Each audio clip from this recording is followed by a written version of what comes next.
Hello everyone, welcome you all to MS alpha classes. तो आइए आज हम डिस्कस करते हैं एक new chapter class 10th maths का chapter number 9, some application of trigonometry.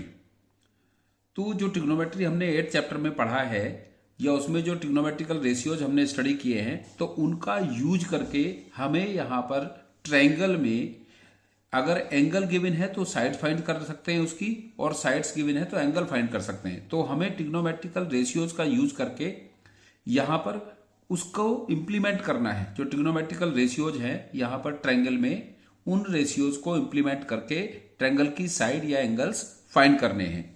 तो पहले आइए डिस्कस करते हैं इसका इंट्रोडक्शन। कोई विशेष इंट्रोडक्शन नहीं है इसका ज्यादा, तो पहले इंट्रोडक्शन डिस्कस करेंगे, उसके बाद हम इसके एक्सरसाइज में जाएंगे, उसके क्वेश्चन सॉल्व करेंगे। तो इंट्रोडक्शन में हमें सबसे पहले देखना है इसमें कि इसमें एक होता है एंगल ऑफ एलिवेशन। जो एंगल हम इसमें यूज करते हैं, angle of elevation and angle of depression. तो क्या होता है angle of elevation? The angle formed by the line of site with the horizontal when it is above the horizontal level और ऑब्जेक्ट अबव हॉरिजॉन्टल लाइन। तो actually जो angle of elevation होता है वो क्या होता है, जैसे सपोज यहां से हम देख रहे हैं जो लाइन ऑफ साइट से अबव जो एंगल होता है, हमारी जो साइट है उसकी लाइन से ऊपर का अगर हम कोई भी एंगल देखते हैं तो वो होता है एंगल ऑफ एलिवेशन। जैसे सपोज करो ये हमारी लाइन ऑफ साइट है जो हॉरिजॉन्टल लाइन है, तो हॉरिजॉन्टल लाइन से अगर हम अबव साइड में, अगर हम ऊपर की साइड में देखते हैं तो ये जो एंगल फॉर्म होता है उस ऑब्जेक्ट और हॉरिजॉन्टल लाइन के बीच में ये होता है एंगल ऑफ एलिवेशन, और ये होती है लाइन ऑफ साइट। जहां हम देखते हैं इस हॉरिजॉन्टल लेवल से अगर हम ऊपर की साइड में देखते हैं तो ऊपर की साइड में जो हॉरिजॉन्टल लाइन से जो एंगल बनता है ये एंगल ऑफ एलिवेशन होता है। The angle above the horizontal line और लाइन ऑफ साइट, जो एंगल हॉरिजॉन्टल लाइन के अबव होता है लाइन ऑफ साइट तक, वो होता है एंगल ऑफ एलिवेशन। हमारी जो लाइन ऑफ साइट होती है, जिस तरफ हम देखते हैं पैरेलल जो सरफेस के होती है या जो हॉरिजॉन्टल लाइन होती है, तो इस हॉरिजॉन्टल लाइन से अबव साइड में जो भी एंगल बनता है वो एंगल ऑफ एलिवेशन होता है। लाइन ऑफ साइट से अबव जो एंगल बनता है वो एंगल ऑफ एलिवेशन होता है। The angle formed by the line of site, the angle formed by the line of site with the horizontal line, horizontal line के अबव जो भी एंगल बनता है लाइन ऑफ साइट में वो एंगल ऑफ एलिवेशन होता है। और सेकंड एंगल होता है एंगल ऑफ डिप्रेशन। तो एंगल ऑफ डिप्रेशन क्या होता है? जो लाइन ऑफ साइट होती है, हॉरिजॉन्टल लाइन होती है, इस लाइन से अगर हम डाउन साइड में देखते हैं, बिलो द हॉरिजॉन्टल लाइन देखते हैं, तो ये होता है angle of depression. The angle formed by the line of sight when with the horizontal line when it is below the horizontal level। जो horizontal level से below साइड में जो लाइन ऑफ साइट या जो ऑब्जेक्ट को हम देखते हैं लाइन ऑफ साइट से, तो हॉरिजॉन्टल लाइन से जो बिलो साइड में जो भी एंगल बनता है वो एंगल ऑफ डिप्रेशन होता है। आई होप आपको क्लियर हो गया होगा कि इसमें जो है स्पेशली इस चैप्टर में ये इतना ही कॉन्सेप्ट है कि एक तो इसमें हमें आइडेंटिफाई करना होता है एंगल ऑफ एलिवेशन बन रहा है इसमें क्या, या फिर एंगल ऑफ डिप्रेशन बन रहा है। तो एंगल ऑफ एलिवेशन बनता है तब जब हॉरिजॉन्टल लाइन या लाइन ऑफ जो साइट होती है वो हमारी हॉरिजॉन्टल लाइन से अबव होती है। हॉरिजॉन्टल लाइन से अगर अबव है लाइन ऑफ साइट तो एंगल ऑफ एलिवेशन बनता है, और अगर हॉरिजॉन्टल लाइन से बिलो है लाइन ऑफ साइट तो ये एंगल ऑफ डिप्रेशन बनता है। तो ये कॉन्सेप्ट है इस चैप्टर में जिसका हम यूज करेंगे एंगल ऑफ एलिवेशन के लिए और एंगल ऑफ डिप्रेशन के लिए, कि हमें कौन सा एंगल यहां पर वहां से आइडेंटिफाई करना है। और हम इसमें कुछ ट्रिग्नोमेट्रिकल एंगल्स यूज करते हैं, ट्रिग्नोमेट्रिक रेशियोज यूज करते हैं, जिससे कि हम किसी भी ट्रायंगल में एंगल गिवन है तो उसकी साइड फाइंड कर सकते हैं और साइड गिवन है तो एंगल फाइंड कर सकते हैं। तो कौन कौन से एंगल हम इसमें यूज करते हैं, जिसका ऑलरेडी हम इसके इंट्रोडक्शन में, जो प्रीवियस चैप्टर था उसके इंट्रोडक्शन में जो ट्रिग्नोमेट्रिक रेशियोज है वहां पर हम स्टडी कर चुके हैं। और उसमें एक एक्सरसाइज थी जिसमें कि हमें ट्रिग्नोमेट्रिकल एंगल फाइंड करने थे। तो उसमें था जो एंगल इसमें मोस्टली हम यूज करेंगे, 0 डिग्री एंगल हम यूज नहीं करेंगे और 90 डिग्री एंगल भी इसमें यूज करने के लिए नहीं आएगा। आपको ओनली इसमें 30 डिग्री, 45 डिग्री या 60 डिग्री एंगल यूज करेंगे as a angle of depression या एंगल ऑफ एलिवेशन। तो आपको ओनली इन एंगल्स की ही वैल्यू मालूम होनी चाहिए, और 30 डिग्री, 45 डिग्री और 60 डिग्री। तो ट्रिग्नोमेट्रिक रेशियोज कौन कौन से यूज करेंगे आप इसमें, जो 6 ट्रिग्नोमेट्रिकल रेशियोज होते हैं, साइन, कोस, टैन, कोसेक, सेक, कोट।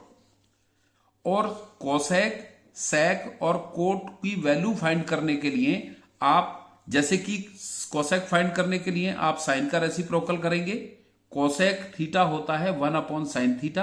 अगर आपको कोसेक थीटा फाइंड करना है तो आपको साइन की वैल्यू मालूम होनी चाहिए, तो उसका रेसिप्रोकल करेंगे आप। फिर अगर आपको फाइंड करना है सेक थीटा तो उसके लिए आप कॉस थीटा का रेसिप्रोकल करेंगे, क्योंकि सेक थीटा होता है 1/cos थीटा। और टेन थीटा के लिए होता है टेन थीटा। अगर आपको टेन थीटा होता है तो कॉट थीटा के लिए होता है 1/tan थीटा। तो आपको स्पेशली इन 3 एंगल्स की वैल्यू याद होनी चाहिए और इसके बेसिस पर ही आप कोसेक थीटा, सेक थीटा और कॉट थीटा फाइंड कर सकते हैं। तो जैसा कि मैंने बताया था इसके प्रीवियस चैप्टर के इंट्रोडक्शन में भी, आपको ओनली 3 वैल्यूज याद करनी है। यहां पर तो 9 वैल्यूज हैं, बट इसमें भी ओनली 3 वैल्यूज से आप सारी वैल्यू याद रख सकते हैं, यूज कर सकते हैं, फाइंड कर सकते हैं। जैसे कि साइन थीटा, अगर थीटा की वैल्यू 30 डिग्री है तो साइन 30 की वैल्यू होती है 1/2। साइन थीटा की वैल्यू होती है 1/2। साइन 30 की वैल्यू, अगर थीटा की वैल्यू 30 डिग्री है तो साइन 30 की वैल्यू 1/2 होती है। साइन 45 की वैल्यू 1/√2 होती है। एंड अगर थीटा की वैल्यू 60 है तो साइन 60 की वैल्यू होती है √3/2। तो आपको ओनली साइन की ये वैल्यू याद होनी चाहिए, फिर इसकी हेल्प से आप कोई भी वैल्यू फाइंड कर सकते हैं। साइन, अगर थीटा की वैल्यू 30 है तो साइन 30 होता है 1/2, साइन 45 होता है 1/√2 और साइन 60 की वैल्यू होती है √3/2। फिर क्या करते हैं आप, कॉस के लिए इस साइन की वैल्यूज को फ्लिप कर देते हैं। तो कॉस 30 की वैल्यू होती है जो साइन 60 की वैल्यू होती है। साइन 30 की वैल्यू होती है जो साइन 60 की वैल्यू होती है। साइन 60 की वैल्यू कॉस 30 की वैल्यू होती है जो साइन 60 की वैल्यू होती है। तो साइन 60 की वैल्यू है √3/2, तो कॉस 30 की वैल्यू होगी √3/2। फिर कॉस 45 की वैल्यू जो साइन 45 की है, जैसे मैंने बताया कि फ्लिप कर देते हैं। जैसे साइन 30 की वैल्यू जो कॉस 60 की है, या कॉस 60 की वैल्यू जो साइन 30 की है, कॉस 30 की वैल्यू जो साइन 60 की है, कॉस 45 की वैल्यू जो साइन 45 की है, तो ये वैल्यू दोनों सेम होगी, ये वैल्यू दोनों सेम होगी। फिर कॉस 60 की वैल्यू होती है जो साइन 30 की वैल्यू होती है, और साइन 30 की वैल्यू होती है 1/2। एक बार फिर से समझिए इसको, मुझे लगता है कि थोड़ा कंफ्यूजन होगा आपको इसमें समझने में, कि जो साइन की जो वैल्यूज हैं वो भी एंगल 30 के लिए, 45 के लिए और 60 के लिए, सिर्फ ये वैल्यू आपको याद रखनी है। साइन 30 की वैल्यू 1/2 होती है, साइन 45 की वैल्यू 1/√2 होती है और साइन 60 की वैल्यू √3/2 होती है। अब अगर आपको कॉस की वैल्यू फाइंड करनी है एंगल 30 के लिए, 45 के लिए और 60 के लिए, तो जो साइन की वैल्यूज हैं उनको आप फ्लिप कर देंगे।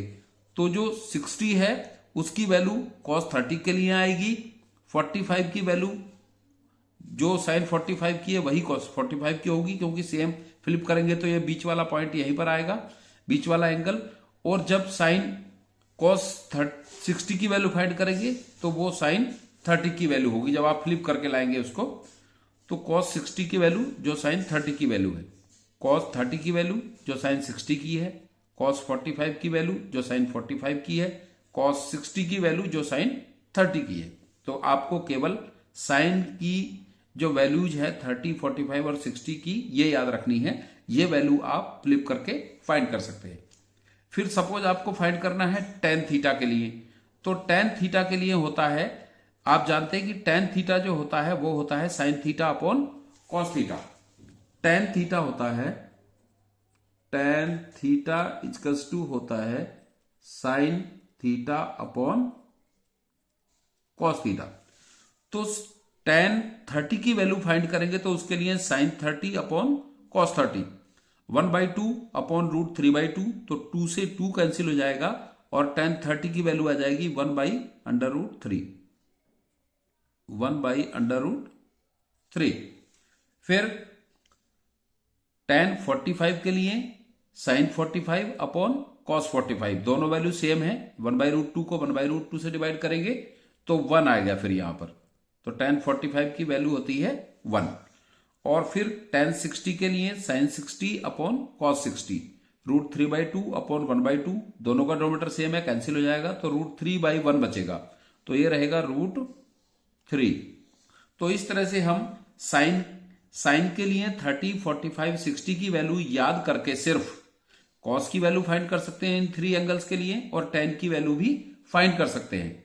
वैसे तो इन 3 एंगल्स की वैल्यू से ही आपके सारे क्वेश्चन हो जाने वाले हैं, बट फिर भी अगर आप सपोज कहीं पर कोसेक यूज करते हैं, कहीं सेक यूज करते हैं या कहीं कोट यूज करते हैं, तो कोसेक के लिए अगर आपको कोसेक 30 फाइंड करना है तो ये साइन 30 की वैल्यू का रेसिप्रोकल होगा, क्योंकि कोसेक 30 होता है 1 अपॉन साइन 30। तो कोसेक 30 के लिए आप फाइंड करेंगे यहां पर, मैं थोड़ा सा यहां पर आपको इसको एग्जाम्पल की हेल्प से थोड़ा बता देता हूं। जैसे कि ऐसे सपोज आपको फाइंड करना है कोसेक 30, कोसेक 30 की वैल्यू फाइंड करनी है, तो कोसेक 30 के लिए होगा 1 अपॉन साइन 30, और साइन 30 की वैल्यू आपको याद है कि 1/2 होती है, 1/2, तो ये होगा 1/1/2, तो ये 2 रेसिप्रोकल हो जाएगा इसका, तो ये चला जाएगा ऊपर 2/1, और 2/1 का मीन्स है 2। तो इस तरह से आप कोसेक के लिए 30, 45 और 60 के लिए जो साइन की वैल्यू है उनका रेसिप्रोकल कर देंगे। तो कोसेक 30 के लिए जो साइन 30 की वैल्यू है इसका रेसिप्रोकल होगा, कोसेक 45 के लिए 1/√2 का रेसिप्रोकल करेंगे तो √2 आ जाएगा कोसेक 45 के लिए, और कोसेक 60 के लिए जो साइन 60 है उसका रेसिप्रोकल करेंगे, √3/2 का रेसिप्रोकल करेंगे तो 2/√3 होगा, किसके लिए, कोसेक 60 के लिए। इसी तरह से फिर आप फाइंड करते हैं सेक के लिए, जो कोस की वैल्यूज हैं 30, 45 और 60 के लिए, उसी से आप सेक की वैल्यूज फाइंड कर लेंगे। तो अगर सपोज आपको सेक 30 की वैल्यू फाइंड करनी है तो कोस 30 की वैल्यू है √3/2, तो इसका रेसिप्रोकल होगा 2/√3। फिर कोस सेक 45 के लिए, सेक 45 के लिए 1/√2 का रेसिप्रोकल √2 होगा, और सेक 60 के लिए 1/2 का रेसिप्रोकल 2 होगा। फिर आपको फाइंड करनी है सपोज कोट की वैल्यू, तो कोट की वैल्यू के लिए, क्योंकि कोट 30 की वैल्यू होगी 1/tan 30 की वैल्यू, और tan 30 की वैल्यू है 1/√3, तो इसका रेसिप्रोकल करेंगे आप तो ये हो जाएगा √3/1 या √3। और कोट 45 के लिए 1/tan 45, tan 45 की वैल्यू 1 है, तो कोट 45 के लिए भी वैल्यू 1 रहेगी। और कोट 60 के लिए जो tan 60 की वैल्यू है √3, इसका रेसिप्रोकल करेंगे तो √3/1 का करेंगे तो 1/√3 होगा। तो इस तरह से आप ये सारी वैल्यूज फाइंड कर सकते हैं, और इन वैल्यूज का यहां पर एंगल ऑफ एलिवेशन और एंगल ऑफ डिप्रेशन में आप यूज करके ट्रायंगल की साइड्स या एंगल्स उस तरह से फाइंड करेंगे। तो इस चैप्टर में केवल इतना ही बेसिक है, आपको मालूम होना चाहिए कि एंगल ऑफ एलिवेशन क्या होता है, एंगल ऑफ डिप्रेशन क्या होता है, और जो एंगल आप यूज करने वाले हैं उसमें 30, 45 या 60 डिग्री के, उनकी वैल्यू आपको याद होनी चाहिए। तो ये चैप्टर आपके लिए फिर बहुत आसान है। एंगल ऑफ एलिवेशन, जो हमारी जो हॉरिजॉन्टल लाइन होती है, जो आईज के सामने जो हॉरिजॉन्टल लाइन है उसके अगर अबोव एंगल बनता है, उसके ऊपर अगर एंगल बनता है, अगर सपोज करो हमारी जो आईज है यहां पर है और इसके ऊपर अगर कोई एंगल बनता है तो वह एंगल ऑफ एलिवेशन होता है, और अगर हमारे हॉरिजॉन्टल लाइन जो आईज के सामने है उसके नीचे कोई एंगल बनता है तो एंगल ऑफ डिप्रेशन बनता है। तो केवल इतना था बेसिक है इसमें। आई होप आपको समझ में आया होगा और ये ज्यादा क्लियर हो जाएगा आपको जब आप इस एक्सरसाइज के सम्स करेंगे कि किस तरह से हम एंगल ऑफ एलिवेशन और एंगल ऑफ डिप्रेशन का यूज करके क्वेश्चंस को फाइंड करते हैं, उनके सॉल्यूशन।